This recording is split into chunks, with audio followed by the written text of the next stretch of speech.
Las discusiones importantes, incómodas y contraintuitivas. Nos acompañarán los grandes pensadores y constructores no ingenuos, desde Tales y Vitrivius a Musk y Taleb.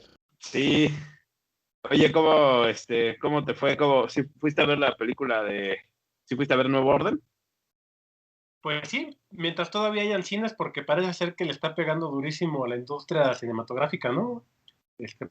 Aquí en México ya también te ha de haber tocado, ¿no? Están realmente vacío, vacío, vacío. Yo creo que corres más peligro yendo al mercado o a la tiendita de Súper. la esquina. Yo creo que hasta Hay la más gente tiendita en el Oxxo, hay más gente. no hay más gente y más peligro de que te contagies que en el cine. A mí he ido unas 2 o 3 veces y si no hemos sido los únicos, estaba alguien más. Sí, Pero éramos, yo creo que nada más nosotros. De hecho, a lo mejor nada más que éramos nosotros. O sea, éramos 2 personas en total en el cine. ¿qué? Y no digo nada más de la sala, ¿eh? O sea, los complejos están realmente vacíos. O sea, las palomitas están Sí. vacías, está vacío, vacío, vacío. Bueno, con decirte que hasta me mandó un correo el gerente de Acoxpa, Ujú. y, y me dio un código para descuentos y que cómo nos había ido. O sea, a ese nivel sienten la crisis. Sí, hombre, sí, sí, está feo. Pero Pues sí, está feo, sí. ya la fui a ver y ¿tú qué opinas? Que es el tema de hoy Pues, justamente, ¿no? El pues nuevo sí, orden. justo, ¿no? Es chistoso, ¿no? Porque, digamos, las personas en general, hay como esta idea de que hay que apoyar el cine mexicano, pero este no, porque como es un director blanco y privilegiado, a este no hay que apoyarlo, ¿no? A este, más bien hay que decirle todo lo contrario, ¿no? Que ojalá, que bueno, que le vaya mal a su película. Pues claro, es un fifí Entonces, que usó el es dinero un fifí, es para blanco, privilegiado, premiado en Cannes seguramente porque como tiene privilegios, ¿no? Pues lo premian otros blancos, ¿no? Entonces eso no gusta, ¿no? En la industria cinematográfica. Entonces o sea, sí puedes ser blanco, pero tienes que reivindicarnos a los morenos, si no, no eres bien visto, ¿no? es como el O tema de sea, ser, ¿no? ¿cómo? Es como ser aliado racial, ¿no? Ah, exactamente, es como un aliade, pero racial, ¿no? Ajá. O sea, sí, o sea, sí eres blanco, pero, o sea, digamos que nos das palmaditas en la espalda a los morenos, ¿no? O al menos haces virtue signaling, ¿no? Señalamiento de virtud de que han tratado mal a los morenos y nos deben de reivindicar, entonces sí eres bien visto. Entonces sí hay que apoyar, ¿no? Entonces a este no hay que apoyarlo, pero sí vayan a ver la película. Sí, de hecho, yo no la pensaba ir a ver porque, pues luego esos temas ya, ¿no? Me saturan y, pues de por sí estás en una pandemia y demás, como que ir a gastar tu dinero y tiempo para meterte en otra, en otra crisis, como que luego no está tan sano. Pero, la fui a ver por justamente los comentarios que hiciste y que empecé a ver cómo te contestaban. Dije, no, ahora sí es importante que la vayamos a ver, porque justamente pasa eso que tú estás diciendo, ¿no? Y entonces se convierte ya en un tema de, pues, digamos, de postura filosófica ante la vida, ir a verla. Claro. Sí, de hecho, hoy vi un comentario creo que es el Milenio, de Rafael Pérez Gay, y hablaba algo así como que nunca había visto una película de Michel Franco, pero que se había inaugurado con esta y que no le había gustado nada, ¿no? Porque según él, la película es maniquea, en donde pone como a la clase alta como víctima y por el otro lado a los pobres como malos, bárbaros, salvajes, que son una turba enfurecida, ¿no? Y que esa turba enfurecida de resentidos sociales pues pueden en cualquier momento destruir a los ricos, ¿no? En este caso obviamente los blancos, ¿no? En México. Me pareció extraña su lectura incluso, ¿no? Porque pues, Rafael Pérez Gay es un cuate que justo para toda esa gente que él critica, bueno, digamos que él ahora está reivindicando, ¿no? O sea, digamos a nosotros los morenos, los pobres, siempre normalmente es criticado por estos, ¿no? Los que somos los morenos y pobres, ¿no? No nos gusta Rafael Pérez Gay porque pues, él es un escritor privilegiado blanco, ¿no? Entonces, normalmente no nos gusta lo que él escribe y pues ahora pues parece que ya es aliado, ¿no? Entonces, ahora pues él pone una postura de que según la película es maniquea. A mí, yo la verdad no creo que sea así. Ahorita platicamos de eso. Lo cual me sorprendió mucho, porque incluso pareciera un comentario de los que no la han visto, ¿no? O sea, los que ven la sinopsis o ven el tráiler, normalmente terminan diciendo eso, ¿no? Que es un director de cine que pues siempre está defendiendo a los privilegiados, a los ricos, a los blancos, y que entonces pues, no es algo que se debe de apoyar, ¿no? Incluso hay que señalar y hay que estar todo el tiempo digamos, acusando y señalando y, si se puede, censurando, ¿no? Entonces, a mí me pareció así un poco extraña esa opinión. Incluso, bueno, ahí también le comenté que es un poco de lo que vamos a platicar ahorita, que pues a mí no me lo parecía, ¿no? Entonces, no sé si quieras como más bien, justo aquí a lo mejor es buen momento para decir que a lo mejor vamos a dar spoilers. Bueno, no a lo mejor, vamos a dar spoilers porque la vamos a tener que comentar. Pero, pues sí, no me parece que es una me agradó que sea justo una visión digamos, no tradicional de reivindicar o victimizar a los pobres y darle, creo que matices que incluso no es como un inverso de la victimización del pobre y ahora la victimización del rico, ¿no? No es eso, incluso creo que sí logra matizar eso y más bien diciendo entre esa como pelea o como cierto resentimiento social de clases, hay algunos grupos que son ganadores, ¿no? Y que pueden explotar eso. Y en este caso, pues eran los militares, ¿no? Que si quieres ahorita lo platicamos. Y creo que lo retrata bien. No sé qué opinas. Sí, yo también leí un poco la postura de este cuate. Y lo que se queja es que en cierto sentido para él es una descripción blanco y negro, ¿no? Y que él piensa que la realidad es más compleja y más, pero yo no creo que sea blanco y negro, más bien es que justo cuando empiezan a surgir problemas sociales de esta magnitud, pues es porque la sociedad se ha polarizado y todo se ha puesto en términos de unos y los otros, ¿no? Entonces, pues lo estamos viendo muy claramente. En Estados Unidos está el tema de blancos y negros con Black Lives Matter, o está el tema de Trump y anti-Trumps, o aquí en México están los fifís y los pobres, o estás conmigo o en contra de mí. Más bien, justo cuando empiezan a surgir estas manifestaciones violentas, pues hay un trasfondo ya de polarización anterior. Entonces, no creo que sea que el director quiso ponerlo en blanco y negro, más bien es que esas situaciones suelen ser blancas y negras, ¿no? Y aún así, tampoco es blanco y negro porque efectivamente están dentro de la película, ahí van todos los spoilers, ¿no? Dentro de la película empieza con una típica descripción como de la vida de una familia muy rica, muy acaudalada mexicana, que por la historia de cómo ha sido la evolución socioeconómica de nuestro país, pues sí tienden a ser blancos, ¿no?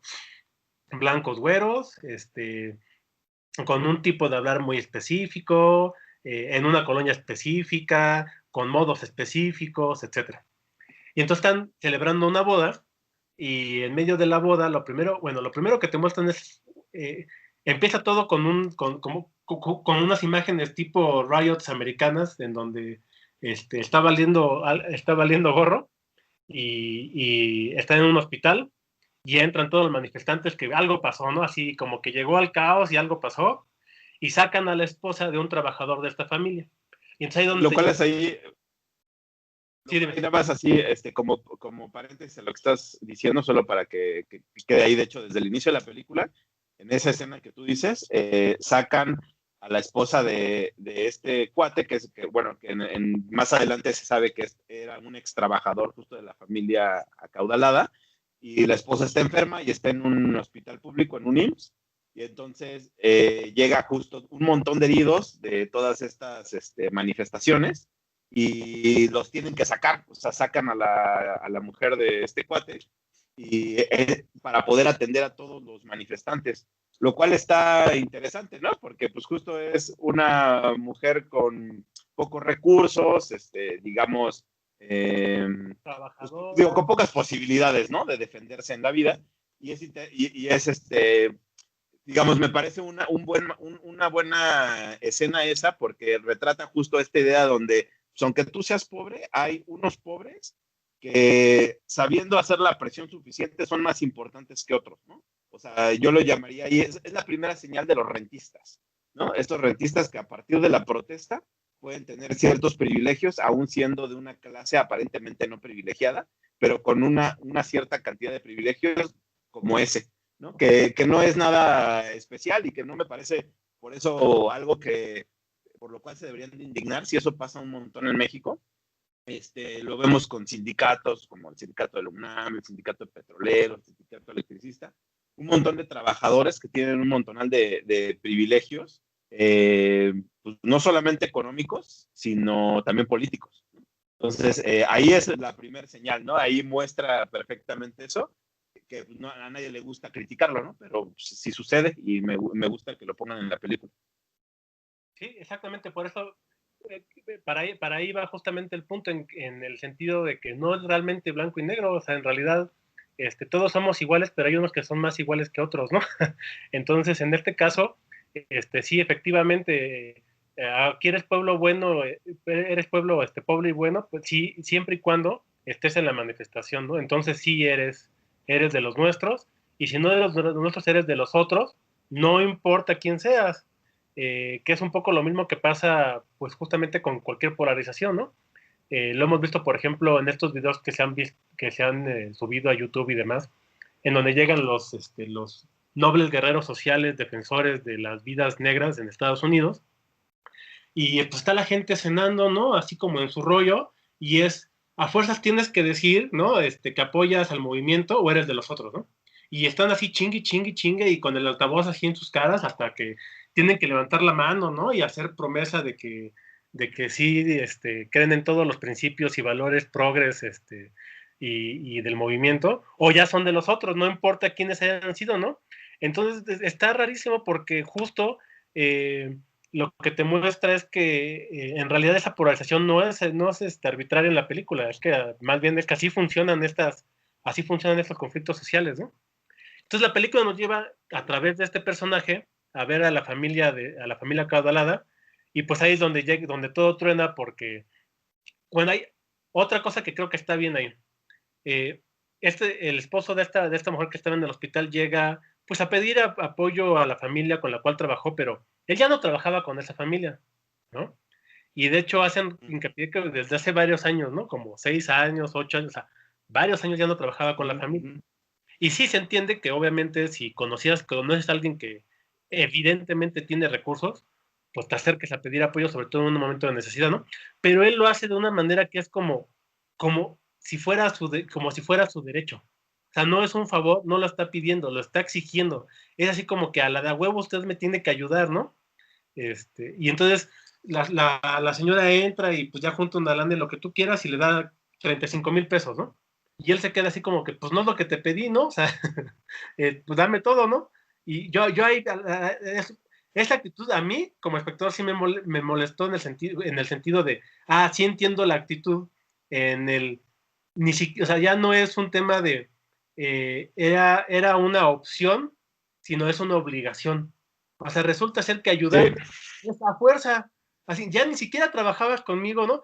Y es a fuerza ayudarte, no, pues eso está muy equivocado. Pero creo que es una actitud muy repetida, justa. Creo que es como otro matiz de resentimiento social en el sentido de, porque tú tienes la obligación de ayudarme. A ver, pues no. Ese es fíjate que eso no sé si te ha pasado, pero cuando uno anda en la calle es típico que se te acerquen a pedir dinero, ¿no? O sea, ni siquiera, o sea, ya ni siquiera priva, como cierto, por lo menos disfraz de que te voy a pedir a cambio de algo, ¿no? Sino es simplemente dame un peso, ¿no? O dame para un taco. Entonces, es inmediatamente el dame para, ¿no? Lo cual es muy curioso porque creo que sí refleja muy bien esta corriente de victimización en donde pues, la gente que no ha venido como, o que no ha vivido en la pobreza o cerca de los pobres, lo ve como un cuerpo teórico, ¿no? Y entonces los ve como objetos de victimización social, de los cuales, como tú tienes ciertos privilegios, en parte eres parte justo del problema de por qué esas personas están oprimidas por ese sistema, ¿no? Del cual tú estás privilegiado. Ni siquiera preguntándote si tú has tenido, digo, cuál ha sido tu trayectoria o tu camino que has recorrido durante la vida para ver si tú en algún momento estuviste ahí o has pasado por ahí o conoces ese punto de origen para ver si es cierto que esas personas en realidad son víctimas de ese sistema, ¿no? Ahora, es cierto, o sea, sí es verdad que sí existen condiciones, digamos, obviamente sí hay condiciones en ciertos países mejores que otras, y sí es verdad que hay condiciones de lo que le llaman capilaridad social mejores en ciertos sistemas que en otros. Esa es una discusión distinta.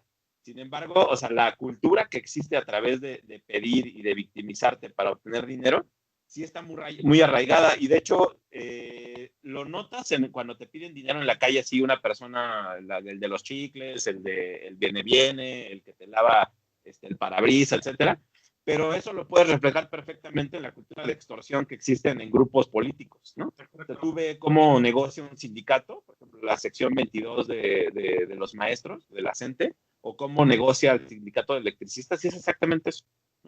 No, nosotros somos pobres, nosotros somos víctimas del sistema y nos tienes que dar ciertos privilegios y eso después ya se traduce en lo que le llaman derechos ganados, que incluso podrías discutir digamos, su racionalidad económica, pero ya ni siquiera se puede discutir porque ya se volvió algo que ellos llaman los derechos ganados, ¿no? Y justo es parte de esta lógica de la victimización, ¿no? Sí, yo creo que tienes toda la razón. De hecho, a mí me ha tocado directa e indirectamente. Cuando nosotros estábamos chicos, mi papá tomaba mucho y pues, sabes que no hay dinero que alcance para el alcohol, ¿no? Entonces, pues sí pasábamos muchos problemas económicos y, por ejemplo, en algún momento tuvimos que buscarle casa a nuestro perrito porque era o comíamos nosotros o comía él, ¿no?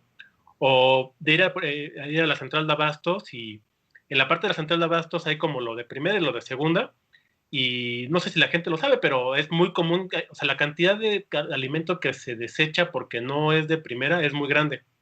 Entonces hay unos contenedores de basura que tienen, digamos, alimento fresco en buen estado, pero que no es de primera, viene golpeado o algo, ¿no? Y eso, pues como no lo pueden vender, inmediatamente lo tiran. Y pues nosotros sacábamos de ahí comida, ¿no? O sea, más de una vez sacamos de ahí el mandado. Eh, pero estar en una situación de pobreza o de dificultad económica, al nivel inclusive de no tener para comer, no necesariamente te hace una víctima. O sea, es que no es lo mismo estar en la situación que sentirse víctima de la situación. Y tampoco no es lo mismo el entender, sí, efectivamente, hay veces que no es fácil salir de esas condiciones y a veces ni siquiera es imposible, ¿no? A veces las trampas de la pobreza pueden ser muy fuertes y sí pueden haber ocasiones en las que no sea realmente posible. Pero en todo caso es un poco como, no sé si viste esta película que es palomera, pero la de G.I. Jane, con esta Demi Moore, sale ahí, Uh, Morgenstern es como su capitán.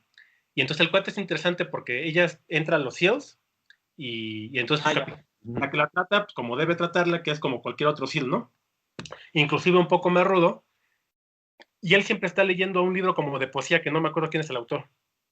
Pero en algún momento de la película te lee un poema del libro que dice que un pájaro salvaje podrá tener frío en la rama, podrá estarse congelando, más podrá caer muerto, pero nunca piensa para sí mismo qué pobrecito de mí, ¿no? Esa yo creo que es la gran diferencia. O sea, y yo lo he vivido como montañista en la montaña y en muchas situaciones diferentes. Entonces, tú puedes estar en una situación de no tener dinero para comer, y nada más es, ok, estoy en esta situación, pero no eso te hace, pobrecito de mí, los demás me lo están haciendo, los demás tienen obligación de ayudarme.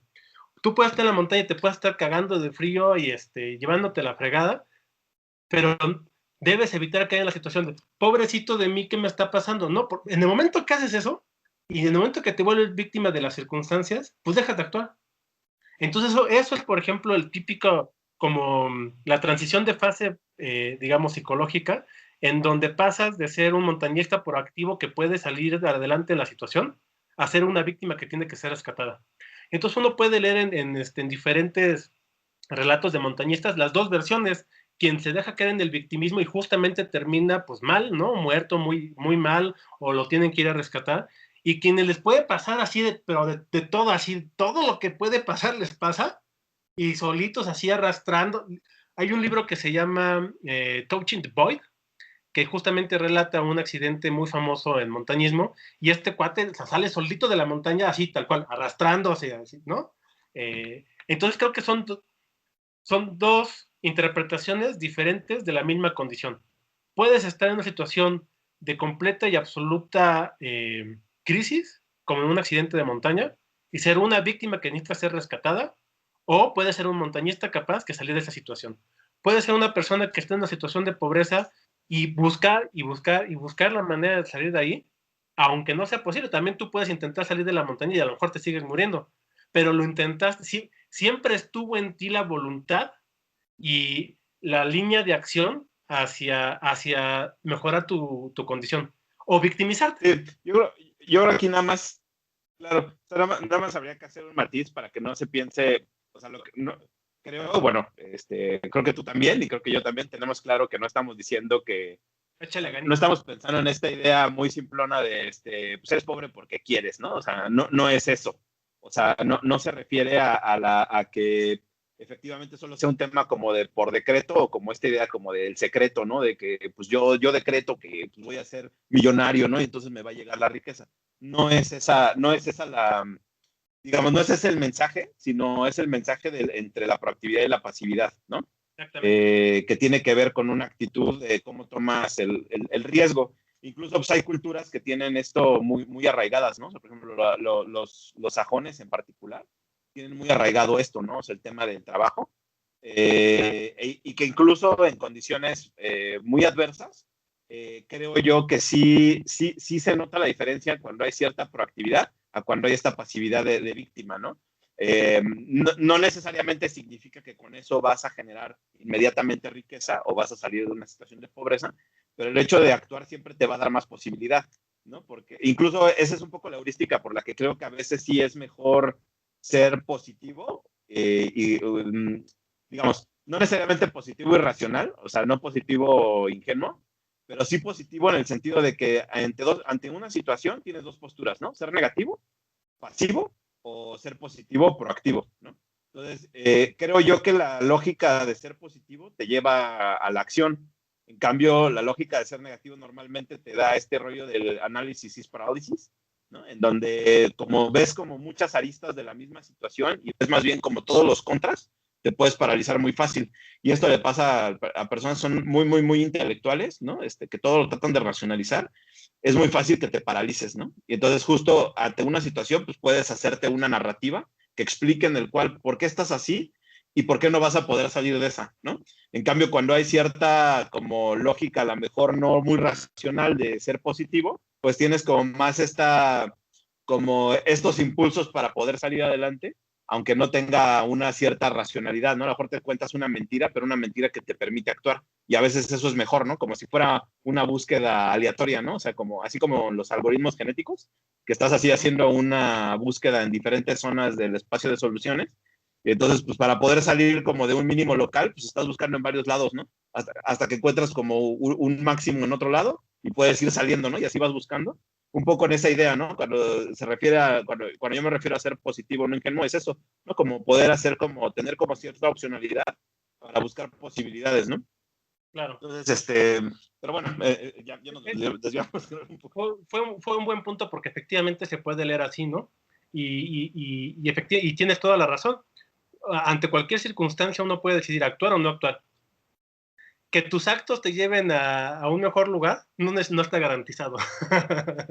¿No? O sea, yo puedo estar atrapado en la montaña e intentar salir y a lo mejor no voy a salir. O sea, no tengo garantía que por intentarlo, echarle ganas y ser positivo y buscar y ser proactivo, mágicamente soy merecedor de que la montaña deje de nevar y voy a encontrar milagrosamente una cuerda que me va a salvar. Pues no necesariamente, ¿no?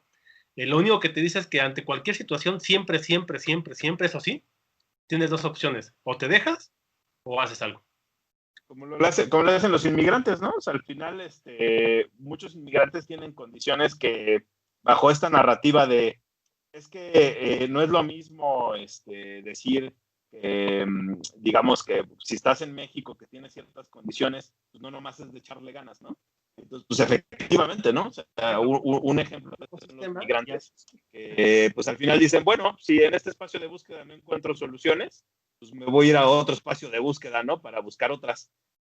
Ahí hay un ejemplo de proactividad en el cual no eres víctima, sino que tomas las decisiones en función de lo que tienes, ¿no? En el momento. Claro, y en esa analogía que haces son vuelos de Levi, ¿no? Estás en una situación, estás en una búsqueda local, y entonces de pronto das un gran salto, ¿no? Para buscar en otro ambiente diferente. Y creo que ese es un excelente ejemplo. La misma persona, en la misma situación de pobreza aquí, quizás, y eso sí puede ser cierto, por más que le eche ganas, pues nada más no. ¿Por qué? Porque el contexto no permite que se produzcan los cambios necesarios, ¿no? Y lo mandas y lo llevas a Estados Unidos y resulta ser que allá sí, y ya tiene empleo y empieza a ganar bien y se hace y ahora empieza a mantener a los de acá, ¿no? De hecho esa historia, o sea, tiene dos escalas, ¿no? La escala individual, en donde puedes mantener, ya se va y mantiene ahora la familia acá, pero está la escala nacional, ¿no? La escala nacional, ahorita la primer fuente de ingresos, pues para México, justo son las remesas. Entonces, tiene las dos escalas. Pues esa situación nos está mostrando que efectivamente sí hay condiciones no favorables en México. O sea, si eres pobre en México, sí es verdad que es muy, muy difícil que puedas salir de la pobreza.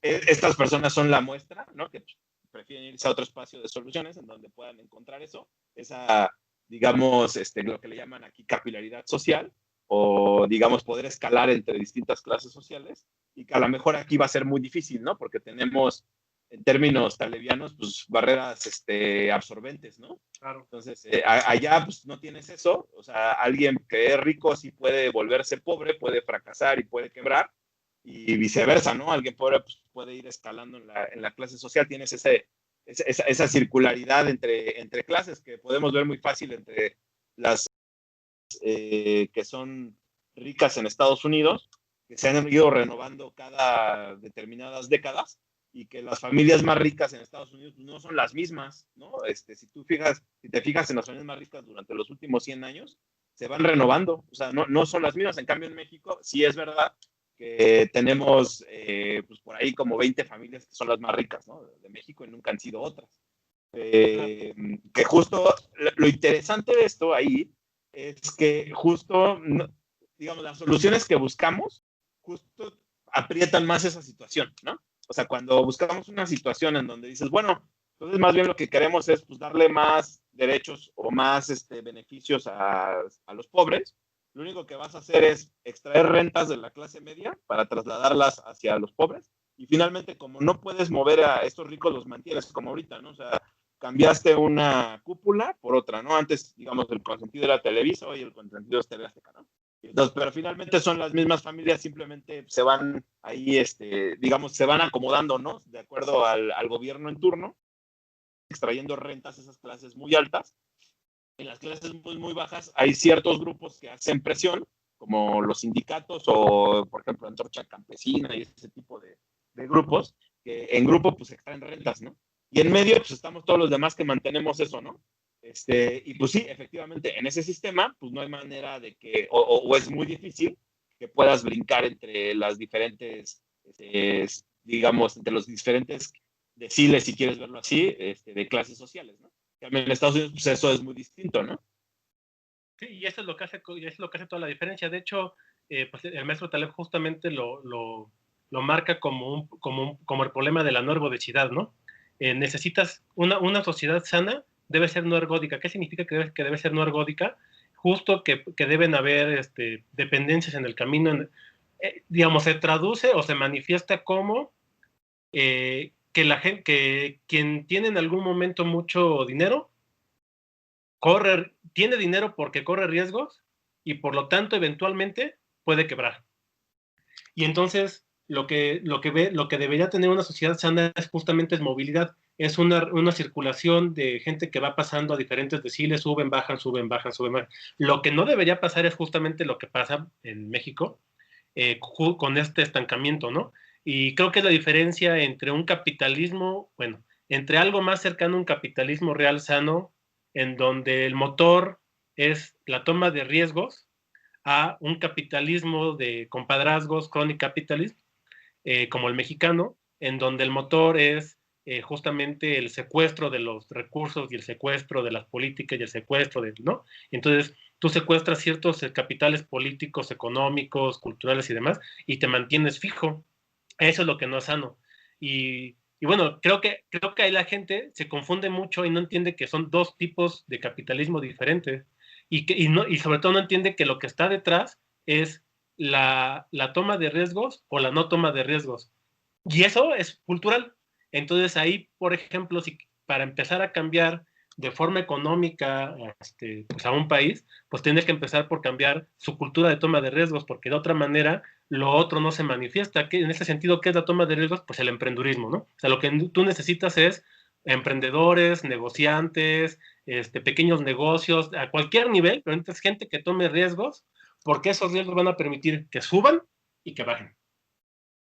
Sí, ahí el problema, bueno, varios de los problemas que tenemos, uno muy importante es el adoctrinamiento de los universitarios, ¿no?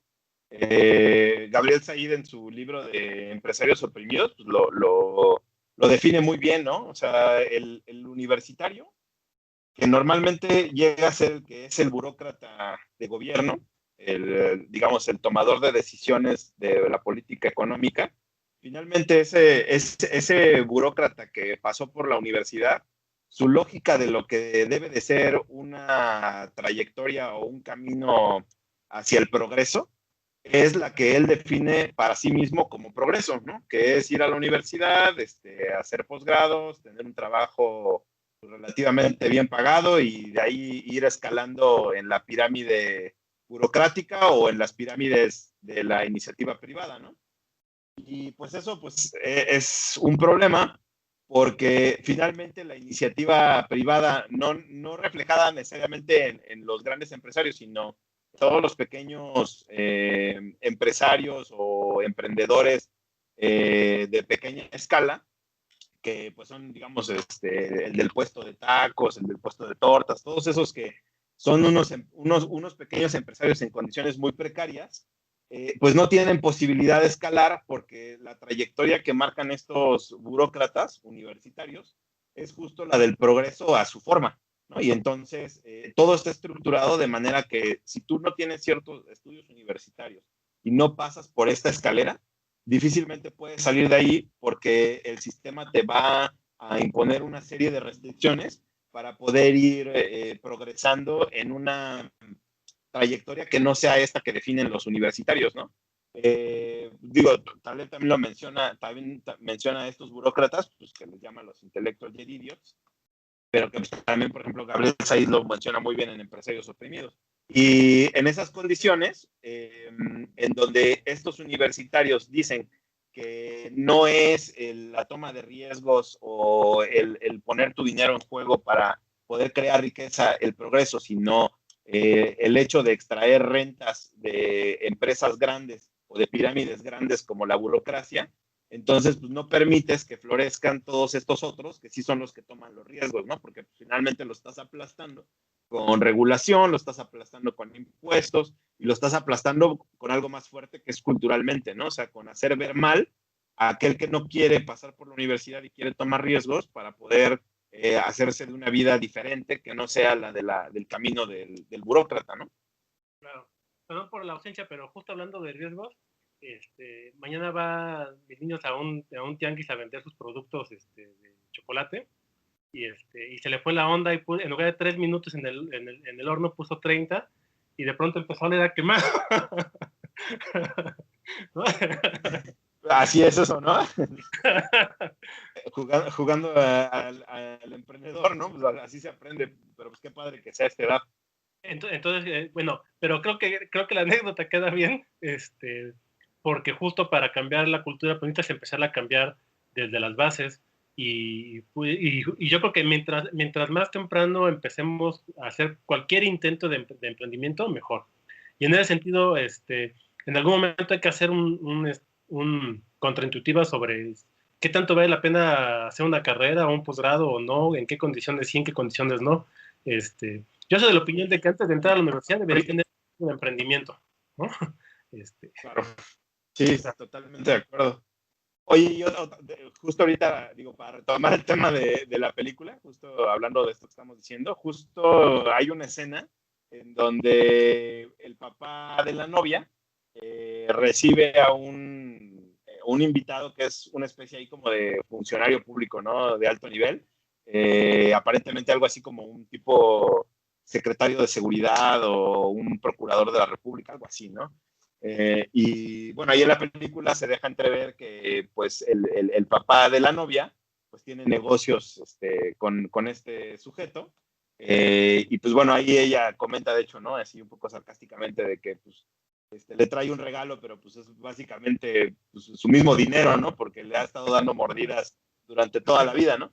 Justo es un buen reflejo de esta dinámica en donde tenemos por lo menos en México, una muy buena cantidad de capitalistas de compadres, ¿no? O sea, crony capitalism, y que justo por eso también es entendible el tema del resentimiento social, ¿no? Porque al final señalas a aquel que le fue bien, pero que en el fondo todos sabemos que no fue porque tomó riesgos, ¿no?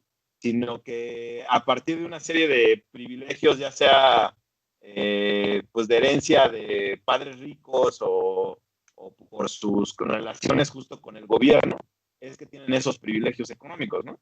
Y en ese sentido es muy entendible el tema del resentimiento hacia eso, porque efectivamente, ¿no? No son, digamos, no es como en Estados Unidos, ¿no? O sea, no es el Bill Gates o el Steve Jobs que pues, apostaron su dinero y su tiempo para ver cómo les iba, sino pues finalmente pues, son los compadres de los políticos que, pues, por ejemplo, en una privatización, pues, resultaron beneficiados pues, por la entrega de empresas públicas y, por tanto, pues, garantizas un monopolio, por lo menos temporal, pero suficiente pues, para ponerte en una posición de privilegio por un muy largo tiempo, ¿no?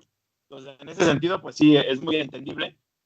Y en ese sentido, pues a lo mejor sí estaría hasta un poco de acuerdo en que hay algo de maniqueísmo, pero no de lo que están criticando, ¿no? Sino de que hay maniqueísmo en el sentido de que se refleja el tema del resentimiento social a esta clase de ricos, pero lo que no me gusta de eso es que esconde o enmascara justo a los otros que sí son empresarios que toman riesgos, ¿no? Y entonces es muy difícil en esa como digamos, bandera política de decir, pues los ricos que se han privilegiado, es muy complicado hacer como los matices y separar a todos estos otros que no lo son, ¿no? Y entonces, en esa lógica o en esa cultura, es muy complicado entonces darles el lugar a estos que sí lo merecen y que sí son muy necesarios para generar la riqueza, ¿no? Y que creo yo que la única manera de salir de la pobreza, pues es teniendo muchos ricos, pero de estos otros, ¿no? De los que toman riesgo, de los que ponen en riesgo su capital, su tiempo, pues su vida, los héroes modernos, ¿no? Diría ahí Claro. Taleb Sí. de esto. Ahí hay un diagrama muy padre que usa Taleb, no sé de quién, no me acuerdo quién lo hizo, pero bueno, circula en el círculo de la gente que sigue a Taleb, donde es un cubito, y ese típico cubito donde dices, bueno, de aquí para acá son los ricos en rojo, ¿no? En un porcentaje menor, y abajo están los pobres, y entonces dices, estos son el enemigo, ¿no? Dice, pero esa es la versión equivocada de quién es tu enemigo. Agarras el mismo cubito y en lugar de verlo así, lo ves dividido de aquí para acá. Entonces, estos que están acá están desde los más pobres hasta los más ricos, y no están, su etiqueta no es pobre y su etiqueta no es rico. Su etiqueta son rentistas, ¿no? Gente parásita, compadres que se enriquecen, ¿no? Los corruptos, etcétera. Pero están desde los más pobres, justo como decimos, los que van y se apañan un terreno, ¿no? Los que explotan a otros pobres, los sindicatos, etcétera. Entonces están en cualquier lugar de nivel de socioeconómico, y más bien su característica es no toman riesgos y más bien son parásitos de la gente que sí toma riesgos y de que sí está generando riqueza. Entonces creo que ese diagrama es central para no caer justamente en esta trampa de enmascaramiento.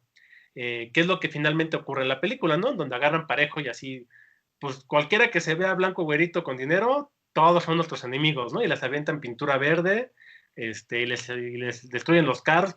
Entonces se vuelve un tema igual que en Estados Unidos, ¿no? O sea, también ahora eres blanco, entonces ya eres blanco, racista, patriarcal, colonialista, ¿no? Y si no lo aceptas, inclusive estás peor porque no lo aceptas, ¿no? Entonces, pues, a ver, espérate, ¿no? O sea, yo nunca fui, le quité la tierra a nadie, ¿no? O sea, al fin, creo que ahí hay un tema que la gente, pues no se da el tiempo de pensar, y es que la unidad adecuada de análisis social son los individuos. No son ni siquiera las minorías con etiqueta, porque la minoría más minoría es el individuo. Entonces, la minoría que tiene que ser, si piensas en un Estado de Derecho que protege a las minorías, como pensando, por ejemplo, en estos movimientos sociales que dicen, vamos a reivindicar a las mujeres, a los pobres, a los gays, a los trans, a los que quieras, la etiqueta que te dé la gana porque es una minoría, pues la minoría más pequeña es el individuo. Por lo tanto, es la unidad de análisis que debe ser protegida en un Estado de Derecho. Entonces, en lugar de que tú te pongas a pensar, es una persona blanca, no, es Gio, no, es Juan, no, o sea, tienen nombres, son personas individuales, con historias individuales, y no deben ser sometidas sus individualidades y sus historias a una etiqueta particular. Eso es un tremendo error de lógica. Es como una imputación de características no probabilísticamente válida. Lo que pasa es que ahí te van a criticar en ese razonamiento porque lo van a etiquetar como pensamiento liberal, y normalmente los pensamientos colectivistas piensan que el colectivo es más importante que el individuo, y que hay colectivos, dentro de los colectivos hay minorías de colectivos que han sido oprimidos durante la historia, y por tanto hay como una deuda histórica con esos grupos que hay que compensar con este tipo de políticas como positivas, ¿no? Pues como hubo una opresión sobre los negros durante cientos de años, entonces ahora pues hay que garantizarles como, digamos, como es condicionado que la gran mayoría de los negros sean pobres, entonces hay que dar ciertos privilegios como para emparejarlos con los que hoy son los herederos de los blancos, ¿no?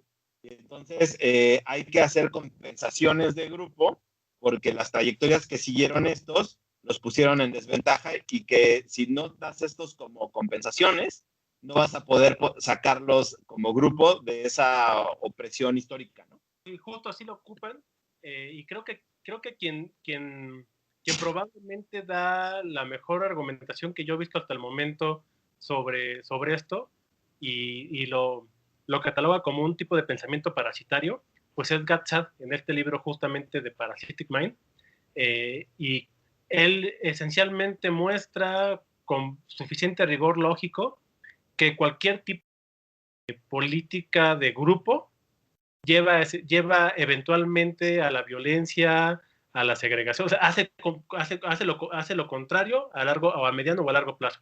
En corto plazo pareciera justo que está cumpliendo con su función de igualar, pero en el mediano a corto plazo eventualmente degenera en algún tipo de violencia, en algún tipo de segregación, y lo que es interesante ahí es que él lo vivió, ¿no? O sea, él es un judío libanés perseguido, que escapó de la muerte en Líbano, ¿no? Por una persecución religiosa. Entonces, pues dentro de todo las Olimpiadas de las minorías, pues él tiene una buena mano en el póker de las minorías, ¿no? O sea, es un campeón de guerra judío, ¿no? O sea, difícil que le ganes a una mano así. Él, de hecho, así juega, hace ese juego con su origen, ¿no? Entonces, lo que... Que de hecho es la ventaja de que seamos prietos, podemos, no nos van a poder criticar. Exacto. Entonces ya, o sea, nosotros ahí tenemos un privilegio de prieto, podemos justo hablar de las no bondades tanto de la, digamos, de una cierta clase oprimida de los morenos aquí en México, digamos, de la pobreza urbana, de pues, no tener ciertos derechos, de haber crecido en barrios horribles, todo eso. Entonces, como nosotros sí lo conocemos con piel en el juego, pues es más difícil que te lo critique un blanco, ¿no? Que lo ve como un cuerpo teórico, ¿no? Entonces va a ser más difícil que te diga, no, es que tú hablas desde tu privilegio, pues no, porque como ya lo viví, es más difícil que me lo pueda criticar, ¿no? Entonces podemos jugar esa mano más fácilmente. Sí, y eso es justamente lo que hace él, ¿no? Y es cierto, efectivamente ese tipo de razonamiento sería usado en este caso, pero él muestra con bastante claridad que pues, es un pensamiento parásito. Y en el fondo, Taleb también lo marca como un pensamiento parásito, digamos, o como una falla de razonamiento, pero desde una perspectiva de probabilidad, o sea, una perspectiva de lógica pura, en el sentido de cómo es inválido imputar características de grupos a los individuos. Eso no es probabilísticamente válido. Y dado que la probabilidad es la parte de la matemática que captura el pensamiento lógico del ser humano, pues entonces esto lo que te quiere decir es que es completamente ilógico, ¿no? Entonces te puede sonar muy bien tu historia, pero es ilógica y la experiencia muestra que lleva solamente a problemas y a violencia y que pues es una idea parásita, pero suena bien. El problema es que suena bien. Entonces cuando suena bien, Sí, de hecho sí vas. sí, perdón, nada más quería decir ahí que hay otro tema ahí que es justo cuando tienes como estas, como estos derechos que le das a grupos, así con etiqueta, como tú dices, bueno, suenan bien en el corto plazo, pero hay otra cosa que nunca se quiere discutir y nunca se quiere decir, que es que cuando das estos privilegios o estos derechos a ciertos grupos, también se puede usar justo en contra, ¿no? De otros grupos que no sean esas minorías, ¿no? O sea, por ejemplo, un ejemplo que a mí me quedó muy claro es, en la UNAM existe esto de que es el pase reglamentado, ¿no? Claro. Y hay esta idea de que pues hay que privilegiar a las preparatorias o los CCHs que son de la UNAM contra los que vienen de escuelas privadas, ¿no? Porque hay esta idea de que pues, los que vienen de escuelas privadas pues han tenido pues mejores condiciones y por tanto sería una competencia desigual. Y por tanto pues hay 3/4 partes de los lugares para entrar a la universidad pues son de las escuelas mismas de la UNAM y solamente 1/4 parte se pone a competencia, ¿no? Y lo cual, esto, si te das cuenta, pues es un mecanismo bastante injusto. Porque fuera de en ese cuarto, solo van a competir, justo lo que estás provocando es una competencia todavía más desigual. Porque en ese cuarto van a competir justo los que no están fuera del sistema, pero que también están en condiciones, digamos, precarias, o, por ejemplo, preparatorias de otros estados, bachilleres de otros estados, o incluso en la misma ciudad, y que van a estar fuera de ese privilegio. Entonces, terminas privilegiando solamente a un sector, a un sector de tu mismo sistema, sin siquiera poder probar que es cierto que ese sistema que tú tienes es mejor que los que están afuera, ¿no? Y entonces, el criterio es totalmente político, no académico, y terminas perjudicando justo a los otros que están afuera, ¿no? Aunque tengan peores condiciones socioeconómicas, simplemente por estar fuera de ese sistema, porque ya les coartaste la oportunidad solamente dejándoles un cuarto, que los vas a poder competir justo con los que a lo mejor sí tienen ciertas ventajas, ¿no? Claro. Y bueno, pues creo que ese es justamente el trasfondo de la película, ¿no? Esta mala interpretación de los de arriba son los malos y no los rentistas y no los corruptos. Y entonces, como son los malos, pues hay un levantamiento social contra ellos y ya la película ahí debraya en todo tipo de situaciones de mala suerte y criminalidad. Pero bueno, una de las cosas que a mí también me pareció interesante de la película es eh, que no lo dice así, pero eventualmente lo muestra, ¿no? Que es eh, cómo justo en estos estratos sociales pobres, a la hora que, vamos, creo que la anécdota es la siguiente. Hay una frase de alguien famoso, no sé quién sea, que dice que los esclavos no quieren dejar de ser esclavos, los esclavos quieren tener sus propios esclavos, ¿no? Entonces, en el momento en que el pueblo bueno, justo y todo sapiente tiene la oportunidad de vengarse contra el patriarcado blanco colonialista neoliberal, pues lo que hace no es liberarse del yugo, eso no es lo que hace es tratar de someter al otro, tratar de destruir al otro. Entonces, eventualmente eso es lo que hace la película, ¿no? Entonces demuestran cómo, pues inclusive los trabajadores mismos de la casa, pues organizan ahí un robo masivo y matan a la esposa de uno de los chavos que está embarazada, pero nada más así de puro odio, ¿no? O sea, se ve como entran dos chavas, bueno, dos nobles guerreras sociales que están luchando en contra del patriarcado blanco colonialista neoliberal, y entonces ven a la maldad encarnada en una mujer blanca embarazada, y la matan, ¿no? Obviamente para evitar que su maldad sea transmitida a otras generaciones, ¿no? Haciéndole un gran servicio a la humanidad. O sea, eso es brutal, ¿no? Y yo supongo que eso es algo que no le gusta a la mayoría de los progres que ven la película, ¿no?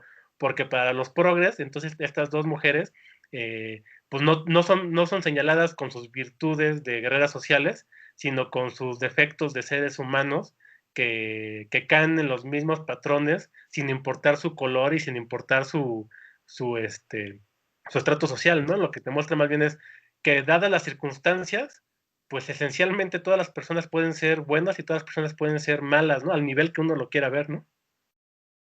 Sí, exacto. Yo creo que fíjate que ese creo que es como bueno, al menos yo quise ver ese mensaje, porque creo yo que por alguna razón nunca se quiere pensar así, y es de que justo el pueblo bueno y sabio, o sea, los pobres, pues también pueden ser gandallas, ¿no?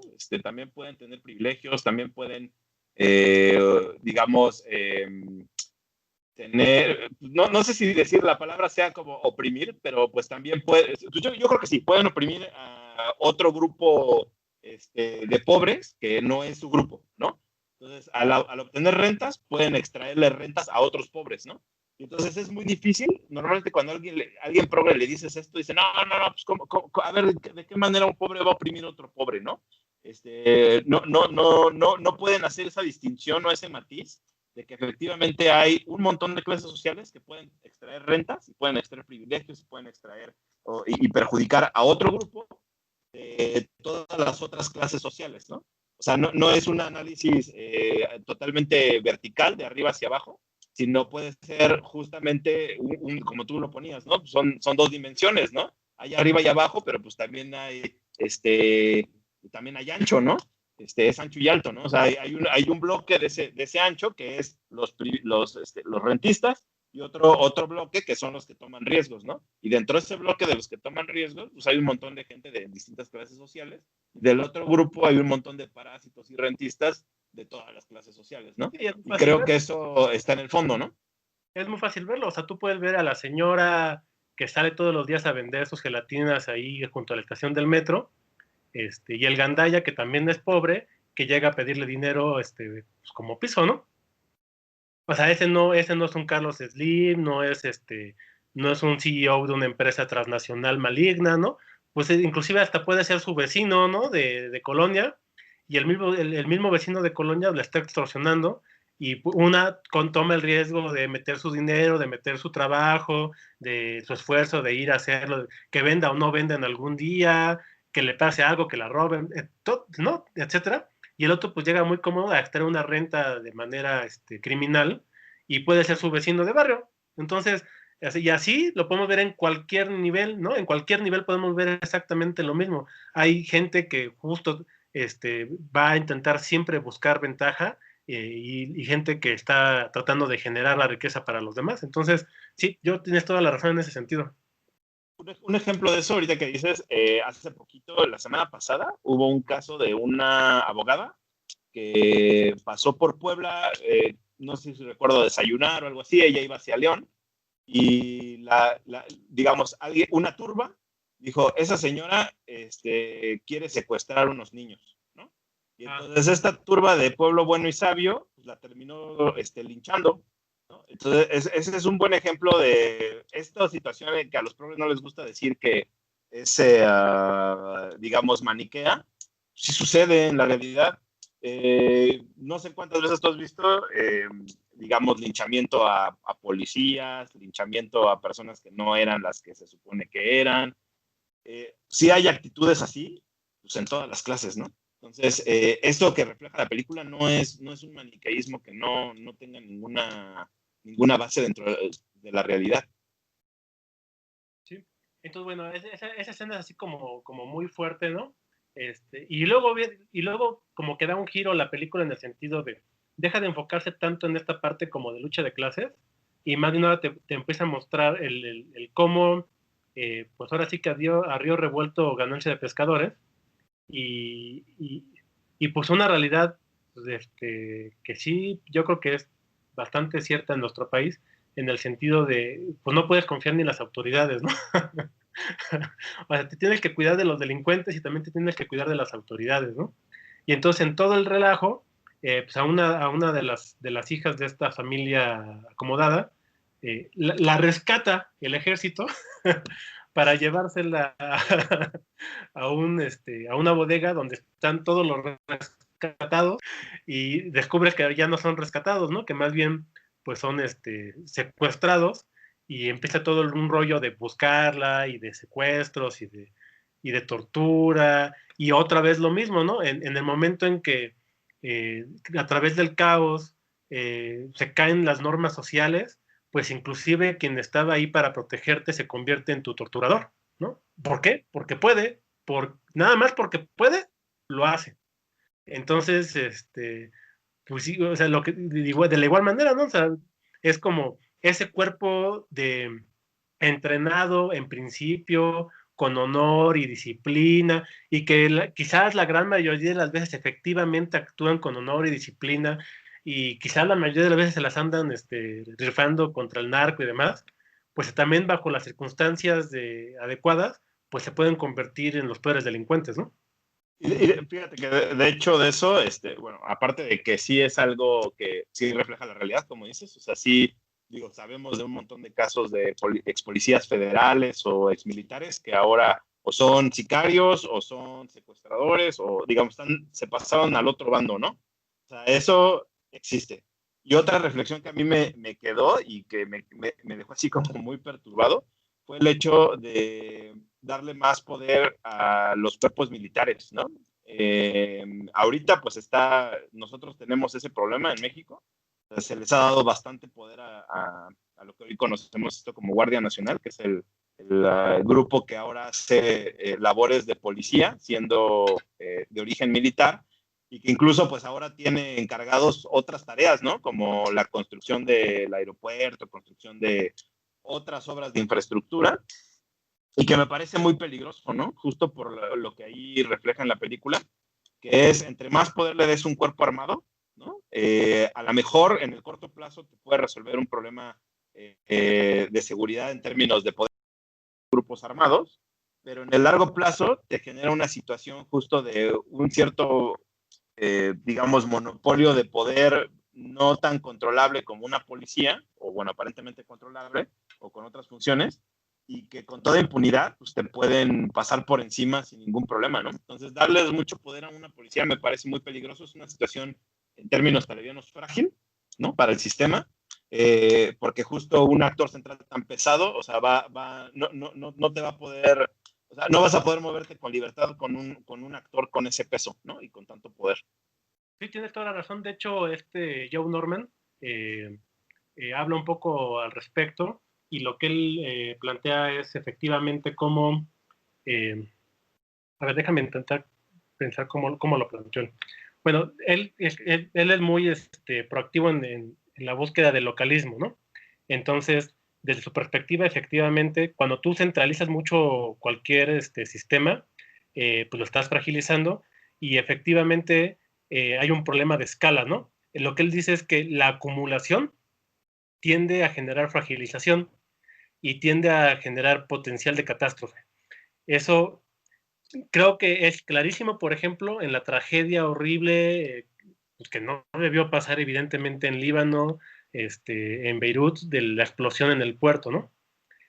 Si lo que dicen es cierto en el sentido de, digamos, lo que se sabe y lo que se ha hecho público y lo que es relativamente oficial, pues parece ser que hubo un decomiso de químicos y de explosivos y cosas por el estilo, y se metieron en una bodega y después otros y lo acumularon, ¿no? O sea, nada más fue un tema de acumula ahí cosas que pueden explotar, y efectivamente, como lo dice el maestro, la fuente última de aleatoriedad, la fuente última de volatilidad es el tiempo.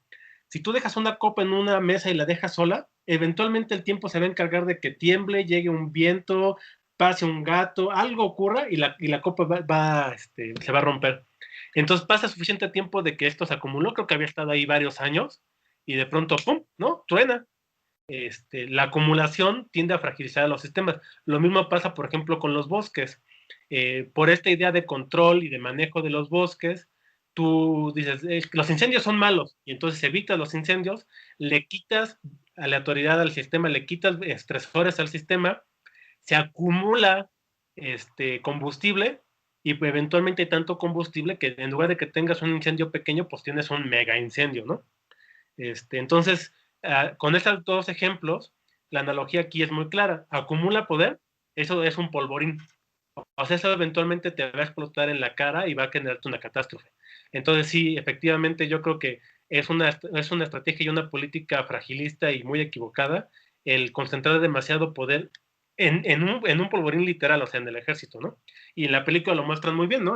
Completamente se sale de las manos y pues apañan a todos, ¿no? A todos, a todos. Y es interesante, ¿no? Porque justo ahí, digamos, ya igual como para cerrar ideas, digamos, ya al final, pues justo el ganador, pues fue este grupo que concentró el poder, el control político y el control, digamos, de la fuerza, concentrado en el ejército, pues termina, pues prácticamente extorsionando y abusando de ambas clases en pugna, ¿no?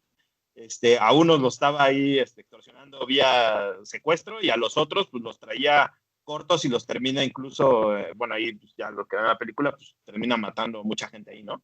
Lo cual pues creo que sí es parte de las cosas que sí suceden, ¿no? Cuando hay dos grupos ahí en pugna, pues hay de pronto en ese río revuelto, pues un ganador que tiene mucha fuerza, ¿no? Sí, sin duda. Entonces, en ese sentido, creo que la película, si con esta lectura así, televianista de riesgos y demás, a mí se me hace una película que sí vale la pena verla. Evidentemente, como lo dijimos con el episodio de Cobra Kai, ¿no? La gente no entiende lo que ve, sino que ve lo que entiende. Entonces, un progre que vaya a ver la película, pues va a decir, ¡ah! Ese, ¿cómo le llaman? White Mexican, ¿no? Un white chican ahí. ¿Cómo le llaman eso? Sí, White ¿no? chican le dicen, ¿no? Mexicano blanco, ¿no? White chican. Y va a salir echando pecho. Pero pues bueno, o sea, eso, ahí lo que es muy interesante es como dice Paul Portesi, ¿no? Viendo las opiniones de las personas acerca de esta película, resulta ser muy informativo. te dice, te dice mucho acerca de cuál es su ecosistema ideológico, y viendo tantas opiniones que están criticando tan fuertemente a la película, a mí lo que me preocupa es que lo que se percibe es, al menos en lo visible por redes sociales, pues la expansión de los parásitos, de los pensamientos parásitos del progresismo, ¿no? Sí pareciera que Sí. está avanzando muy rápidamente en el país, y eso a mí me preocupa porque, pues justo, si lo dejas avanzar, como ha dicho últimamente el maestro, ¿no? Ante riesgos de catástrofe los tienes que matar en el huevo, o al dragón hay que matarlo en el huevo. Y hay un meme padre de alguien que pone un huevo de alien, ¿no? Y como que es así como abierto, dice, ¿dónde es el mejor momento de matar al alien? Pues sí, en el huevo, ¿no? Una vez que ya salió y bañó, ya pinche madre, ya después para matarla va a ser va a ser un rollo, Oye, ¿no? ahí yo creo que sí soy bastante más pesimista, en el sentido de que yo creo que es como un poco lo de la situación del coronavirus, ¿no? O sea, en el caso de México, pues ya teníamos comorbilidades, ¿no? O sea, ya teníamos precondiciones para que el virus digamos, de estas ideas parásitas se propaguen muy rápido, puedan infectar digamos, con efectos muy severos, ¿no? Para el paciente, que en este caso sería el país. Porque nosotros ya tenemos adoctrinamiento desde hace muchísimos años, primero del postrevolucionario mexicano, posteriormente ideas que vienen, digamos, del comunismo, ideas colectivistas, pues bueno, ahora pues digamos, todas estas como subculturas progre digamos, de raza, de clase, ecologistas, animalistas, etcétera, ¿no? Todos los que traigan unista. Yo creo que todos esos ya son pequeños virus que los estamos viendo hoy, que se propagan muy rápido, pero ya teníamos comorbilidades muy fuertes. ¿no? O sea, no tenemos un sistema, por ejemplo, que promueva la cultura del riesgo. Y pues cuando no tienes cultura del riesgo y no tienes pie en el juego, es muy fácil, ¿no? Caer en ese tipo de ideas. Incluso hasta en Estados Unidos, pues que son una cultura que sí tiene eso, pues parece ser que los anticuerpos no son tan fuertes, ¿no? Aunque bueno, pues todavía tienen algunos que son sus propias instituciones, pero pues les está pegando duro, ¿no? Desde el lado de las universidades. Sí, bueno, pero a diferencia del coronavirus, ahorita en este momento, por lo menos creo que tenemos una ventaja, y es que ya salió la vacuna, ¿no? Entonces, no sé si se ve ahí, pero bueno, ahí está la vacuna de Parasitic Mind de GatSat. Se ve medio borroso, pero hay que ponerlo, si no, de todos modos, ahí en la liga de la descripción, Sí. hay que poner la liga al libro. Yo creo que sí Entonces, vale la pena. pues, yo creo que tienes toda la razón. Por un lado, hay que entender cuáles son el espacio de comorbilidades que haría fácil emerger la pandemia de los parásitos mentales. Entonces, ver cuáles son esos factores de riesgo y esas comorbilidades y empezar por ahí a, a generar una cultura que sea compatible con la toma de riesgos, una cultura que sea compatible con las decisiones en ambientes de complejidad e incertidumbre, y usar tapabocas. O sea, no transmitir ideas parásitas, que eso tiene que ver con una parte que maneja Gatsa en el sentido de tener humildad epistemológica. Entonces es algo que discuten en el libro. Y por otro lado, pues aplicársela, ¿no? O sea, si está la vacuna, pues hay que aplicársela, y entonces pues hay que leer a Gatsad, hay que leer a Taleb, todo el incherto, hay que leer a Peterson, ¿no? O sea, sí tenemos vacunas que pueden empezar a combatir el avance de las infecciones progres. Ojalá que no sea como tú dices, y ya haya hecho metástasis y necesita extirpación y cirugía. Es que Ojalá no. son finalmente péndulos, ¿no? Antonio Escotado lo describe muy bien en sus 3 libros estos de los enemigos del comercio. Pues él detecta esta infección de ideas parasitarias justo desde la edad digamos, antes de Cristo, ¿no? Y marcadamente incluso en la Biblia se nota esta idea de que pues, un rico no va a entrar al cielo, es más fácil que entre un camello por el ojo de una aguja y todo esto. Y ahí hace todo el análisis desde dónde viene, por ejemplo, las ideas comunistas, desde dónde vienen incluso. Y parece ser que regresamos y regresamos a lo largo de la historia a eso, ¿no?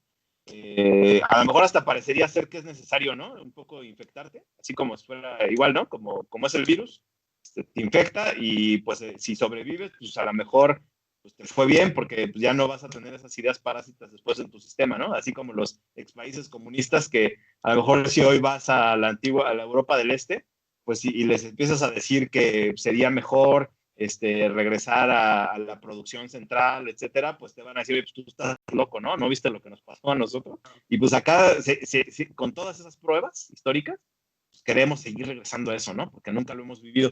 Pues parecería ser que la única forma de cubrirte o tener anticuerpos, pues es medio vivir eso.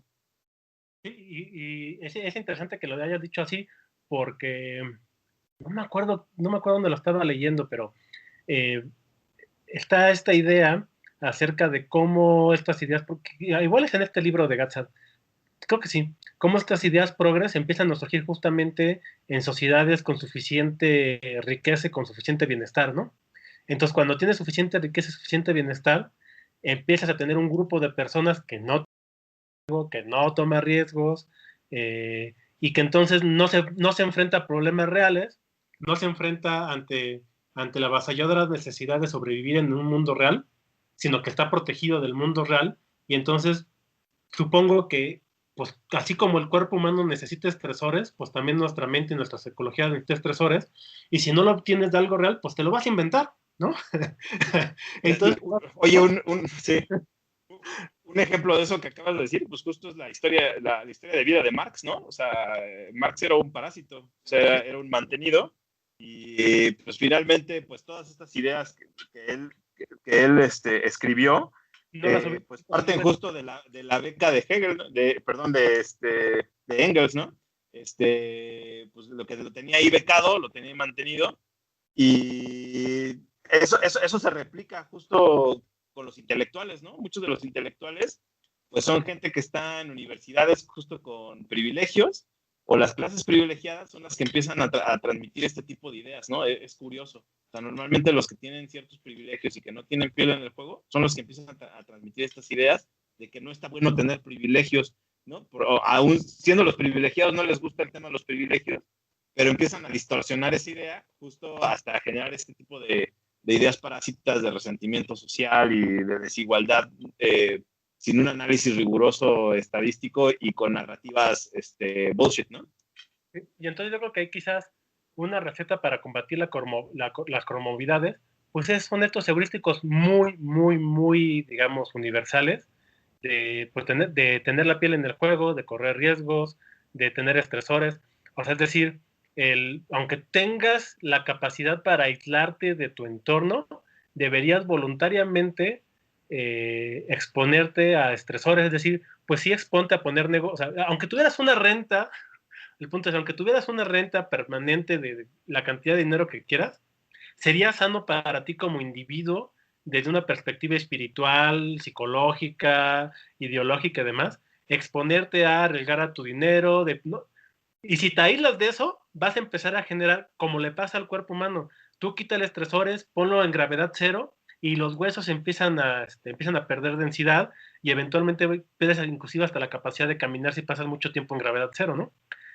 Por el contrario, si te pones a cargar pesos pesados, pues entonces agregas todo tipo de agentes químicos que promueven el crecimiento óseo y demás, ¿no? Entonces, necesitamos siempre estar expuestos a estresores físicos, sociales, culturales. Necesitamos estar expuestos a ideas que están en contra de nosotros, de lo que creemos muy fundamentalmente.